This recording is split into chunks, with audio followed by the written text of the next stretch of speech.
Bonjour, merci d'être venu. Donc, au dernier cours, on a fini le chapitre 6. On a vu dans le chapitre 6 l'ensemble canonique, l'ensemble grand canonique, une formule importante qu'on a dérivée pour l'entropie. Puis on a montré qu'avec la méthode des multiplicateurs de Lagrange, on pouvait en fait retrouver les ensembles canoniques, microcanoniques, en optimisant, en maximisant l'entropie sujet à différentes contraintes. Et puis, on a commencé le chapitre 7 en dérivant l'expression pour l'énergie libre du gaz parfait. Ça va? Est-ce qu'il y a des questions? C'est bon? OK.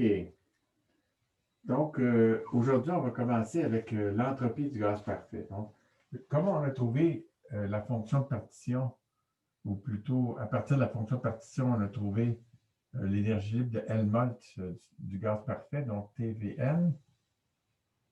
On a vu que c'était égal à moins KBT fois le nombre de particules fois le logarithme de V sur N H, la constante de Planck au cube, fois 2pi m KBT à la puissance 3 demi.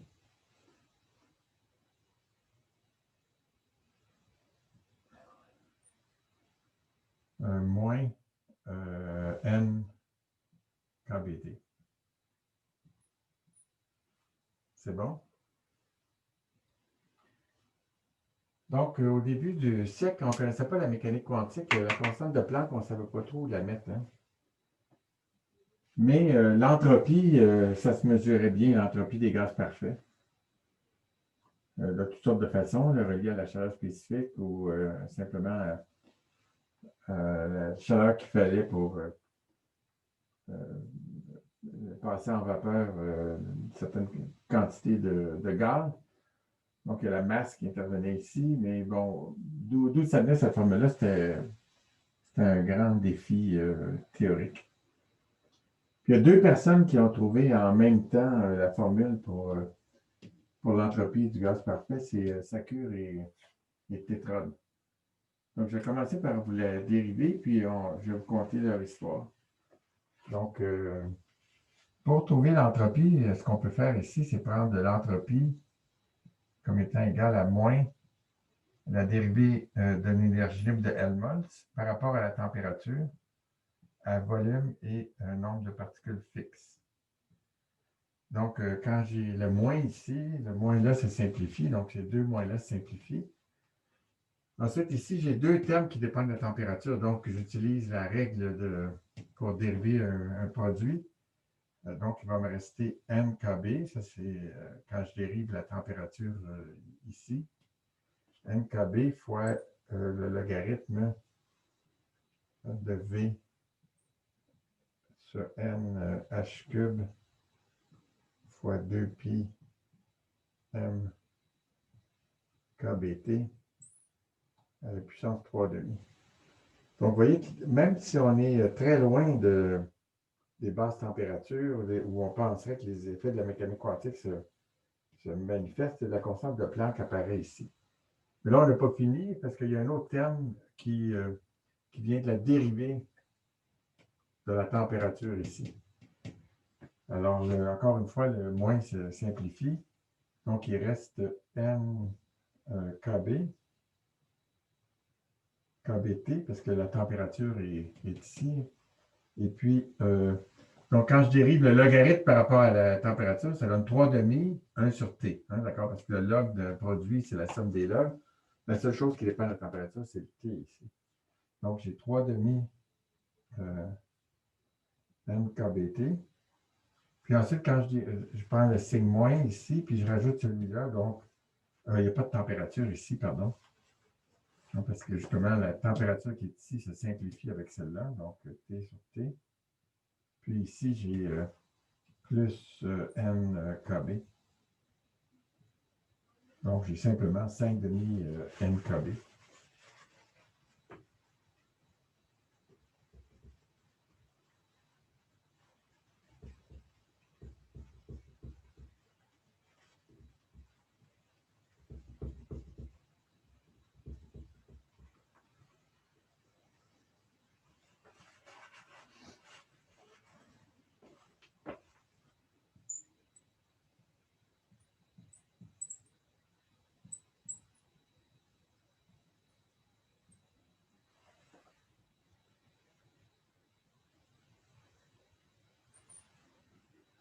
Donc, Sacure et tétrade ont trouvé ça en même temps en 1911.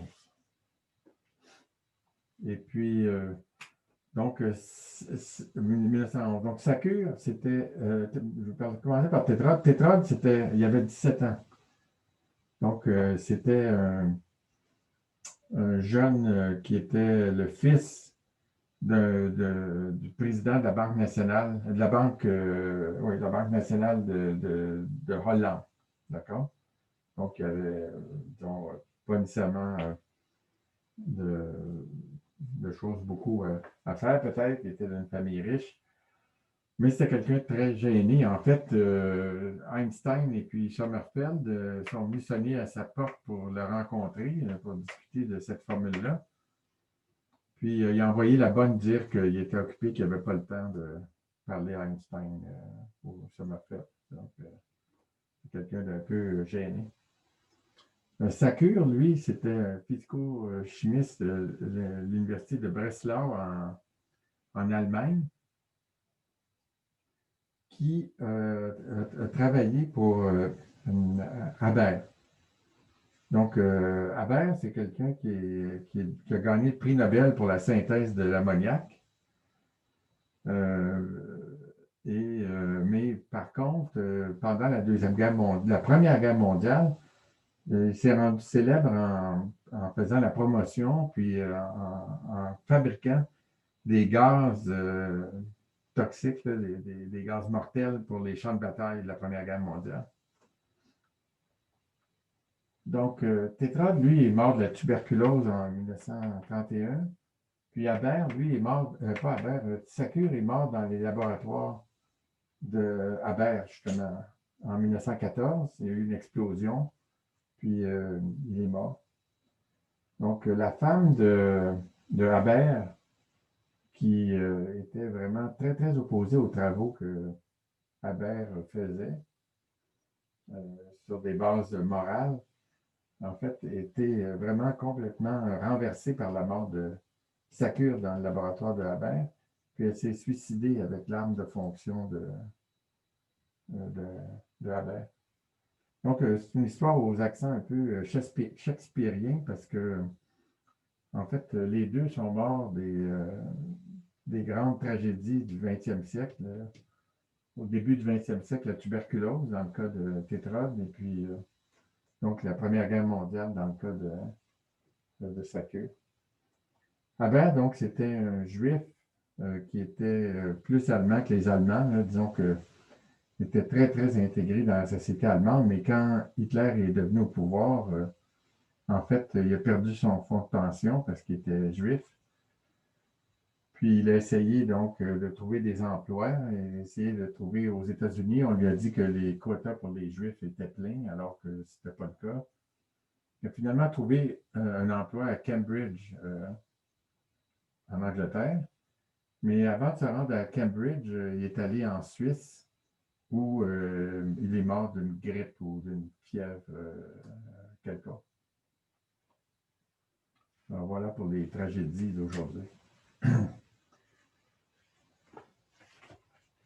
Donc, cette formule de Sacure tétrade, elle est très, très intéressante, en fait.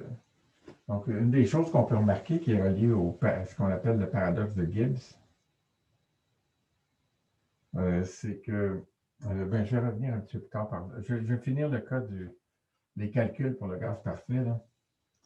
Donc, il nous reste à calculer l'énergie, d'accord?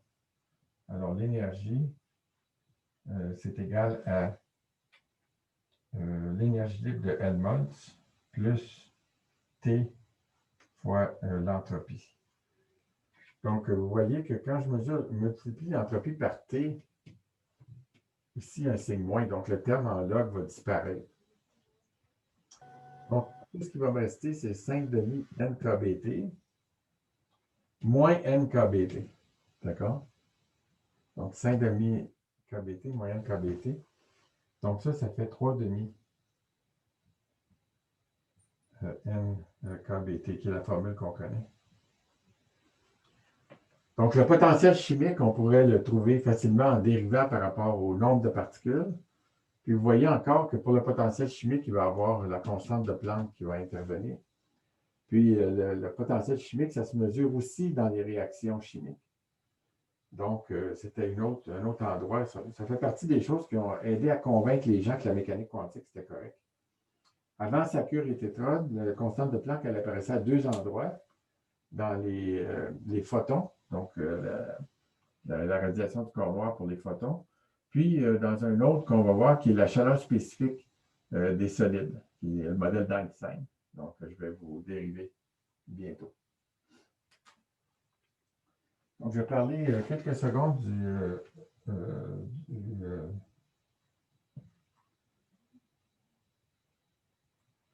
paradoxe de Gibbs. Donc, ici, vous voyez le fait que ça dépend de V sur M de la densité, quand j'ai fait allusion la dernière fois. Si vous partitionnez un système en deux, donc on regarde l'entropie ici, si vous partitionnez un système en deux, ce terme-là ici ne changera pas parce que la densité va rester la même, la température va rester la même, le système était à l'équilibre au départ. Puis ça, le N va simplement être N sur 2 dans chacun des systèmes, mais quand vous additionnez les deux contributions de l'entropie, évidemment, ça donne le même résultat. Par contre, regardez, si on avait des gaz différents, qu'est-ce qui arriverait? Si les gaz étaient différents, on part avec disons, les deux, un gaz d'un côté, un gaz de l'autre, à la même température, la même densité. Puis là, quand on enlève donc, il va y avoir V sur 2, ici, pour chacun des systèmes, puis N sur 2 pour un, N sur 2 pour l'autre. Donc, quand on enlève la paroi, qu'est-ce qui va arriver? Bien là, chacun des gaz va avoir N sur 2, mais maintenant, il va avoir le volume plutôt que la moitié du volume. D'accord? Parce que donc, autrement dit, dans le cas de deux gaz différents, différents, ce qu'on a, une fois qu'on a enlevé la paroi, on a donc N sur 2. Donc, je suppose que chacun des gaz, il y a quand même le même nombre de molécules. Donc, N sur 2, Kb log de V sur N, etc.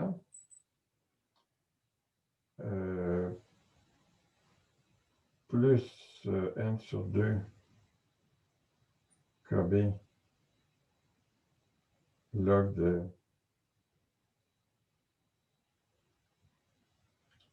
V sur, il faut que je fasse attention ici. Donc là, je prends tout le volume, mais j'avais la moitié des molécules. Donc, N sur 2. Une fois que je laisse... donc, ça, c'est dans le cas... Ça, c'est une fois que les gaz sont mêlés. D'accord? Donc...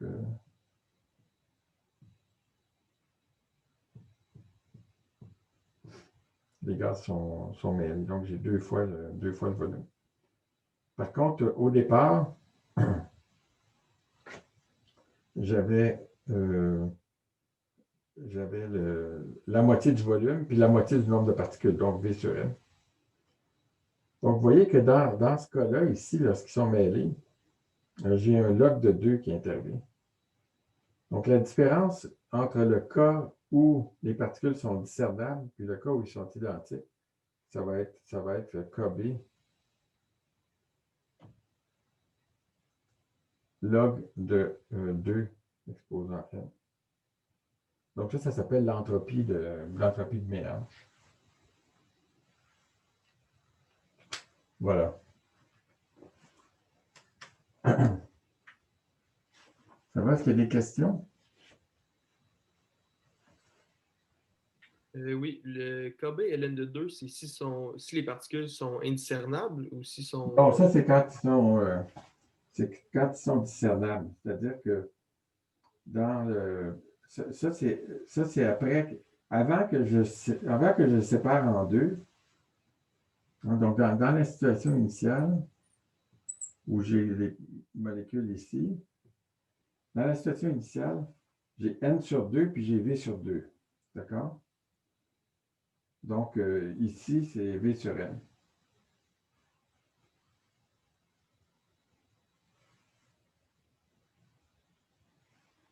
Puis j'ai N sur 2 d'un bord, N sur 2 de l'autre. Maintenant, quand j'enlève la paroi, là, maintenant, je vais avoir, j'ai toujours N sur 2, mais là, j'ai le volume complet. Fait que le 2 ne simplifie pas. J'ai 2 ici, puis j'ai 2 là. D'accord? Donc, c'est différent du cas où toutes les particules étaient identiques. En quel cas, la densité romaine, j'ai toujours la même densité, puis j'ai juste un terme, j'ai celui-là. Donc, quand les molécules sont identiques, quand j'enlève la paroi, je reste avec cette expression-là. Je n'additionne pas deux termes comme ça. C'est ça qui fait que si on regarde la différence entre le cas où les particules sont identiques et le cas où ils ne sont pas identiques, on a un terme additionnel ici qu'on appelle l'entropie de mélange. C'est bon? Vous pourrez vous faire cet exercice-là. Voilà. D'autres questions? Donc, le théorème d'équipartition.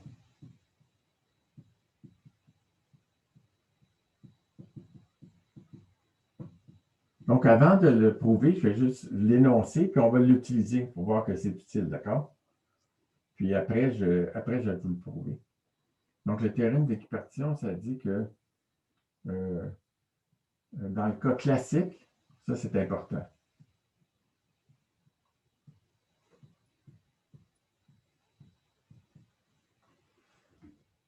Aïe, aïe, aïe, j'ai oublié de vous parler.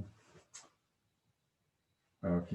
Avant de parler du théorème d'équipartition, pardon, je voulais vous parler de la limite classique. Je vais laisser, on va revenir là-dessus.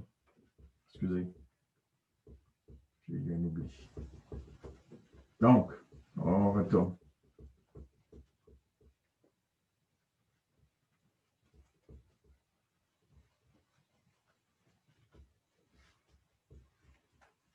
Donc ici, vous voyez qu'il peut y avoir un problème. Hein? C'est-à-dire qu'à un moment donné, si ce nombre-là, on avait vérifié la dernière fois que ça n'avait pas de dimension. Mais si ce nombre-là devient plus petit que 1, qu'est-ce qui arrive? J'ai une entropie négative. Puis ça ne marche pas. Hein? Si on regarde l'entropie ici, la probabilité d'un état microscopique, c'est toujours plus petit que 1, donc le log est toujours négatif. La probabilité est toujours positive. Ça donne toujours une quantité positive. Donc, pourquoi est-ce que ça devient négatif? En fait, que lorsque t égale 0, c'est égal à moins l'infini.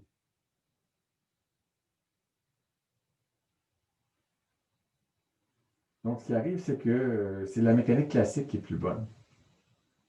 Donc, à la prochaine session, vous allez voir, donc, il y a des gaz parfaits, mais des gaz de parfait quantique. Donc, fermions et bosons. Puis, cette formule-là n'est plus valable dans le cas des gaz parfaits quantiques. Donc, pour avoir une idée de où est-ce que la mécanique classique arrête, ben, on utilise les relations d'incertitude d'Heisenberg. Ça, vous avez vu ça là, maintenant. C'est bon? Donc, l'incertitude sur la position, on veut que, ben, en fait, disons qu'on a des particules qui sont ici. Il y a une distance entre les particules, une distance moyenne qu'on peut appeler L, puis une espèce de nuage quantique autour de chaque particule. On veut que la distance L soit plus grande que le nuage que l'incertitude quantique sur la position.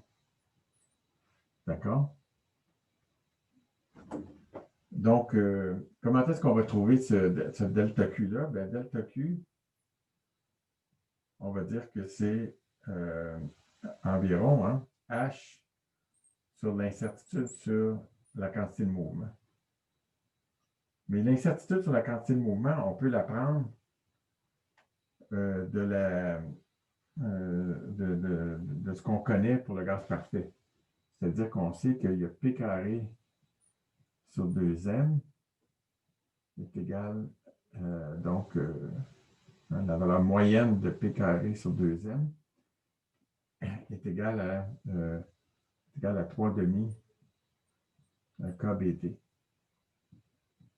Ce qui veut dire que, ça, comme la valeur moyenne de la quantité de mouvement, c'est 0, on peut interpréter ça comme l'incertitude sur la quantité de mouvement dans la direction X.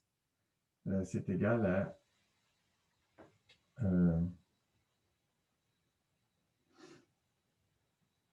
donc le 2 simplifie. Puis il y a 3 directions aussi, d'accord? Le P carré, c'est un PX, PY, PZ. Donc, si je regarde dans une seule direction seulement, c'est-à-dire que l'incertitude sur delta PX, c'est de l'ordre de KBT. Parce que ce raisonnement-là, fois M. Parce que je multiplie par M ici. Le 2 simplifie, puis j'ai 3 directions ici. Les 3 directions sont identiques, donc j'en prends juste une parce que ça, c'est pour une direction particulière. Donc, ça veut dire que ça, c'est delta px carré, évidemment. Donc, ça, delta p, c'est la racine carrée de ça, là, ici. Donc, ici, j'ai racine carrée de m kbt. Donc, cette incertitude quantique, il faut qu'elle soit beaucoup plus petite que la distance moyenne entre les particules. Mais la distance moyenne entre les particules, c'est le volume divisé par le nombre de particules exposant 1/3.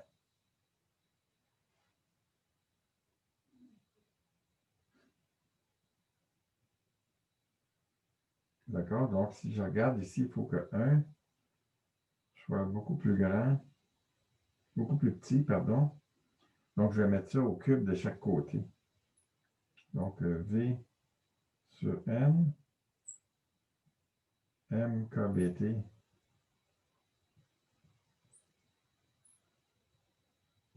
à la 3 demi. J'ai mis au cube de chaque côté, puis j'avais une racine carrée ici, divisé par H cube. Donc, vous voyez, ça va bien avec ça ici. Pour être dans la limite classique, il faut que ce nombre-là soit beaucoup plus grand que 1.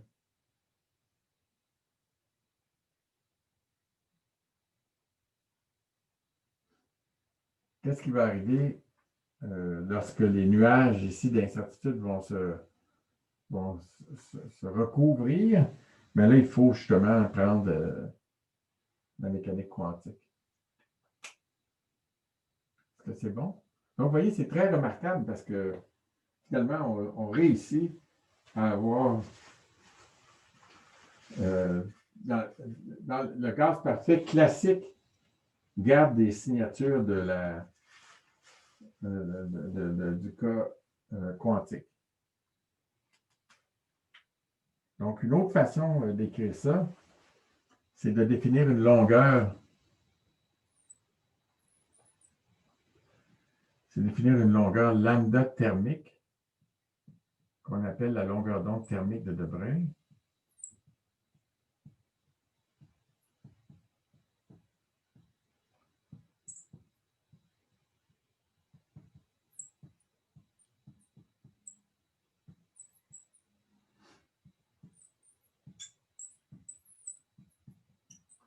Donc, on définit lambda thermique égale à cette longueur-là ici. H sur racine de M KBT. Et puis à ce moment-là, l'entropie ici, on peut l'écrire, elle est proportionnelle au log du volume par particule divisé par la longueur thermique de De Broglie au cube.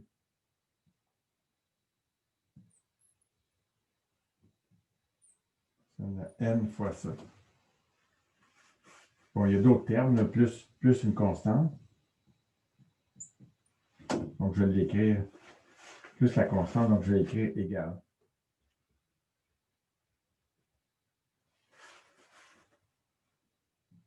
Égal à n fois kb. N fois kb, je vais mettre le n ici. Donc ça veut dire que c'est comme si on comptait que le nombre d'états accessibles, c'est relié au volume moyen que la particule peut occuper en unité de la longueur thermique de De Broglie. D'accord? Donc, c'est comme si on avait, par exemple, si ça vaut 2, ça veut dire que la particule a 2 états accessibles, 2 états classiques, puis on a n particules, donc on met ça exposant n. Donc, chacune des particules, si vous voulez, si on regarde d'un point de vue classique, hein. Donc, ça, c'est une autre façon d'écrire ce résultat-là. Donc, la longueur thermique de De Broglie, c'est ce qui contrôle le passage de la limite classique à la limite quantique.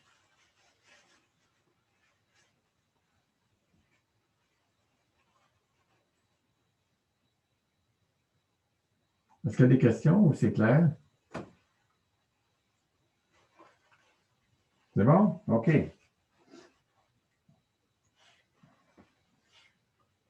OK.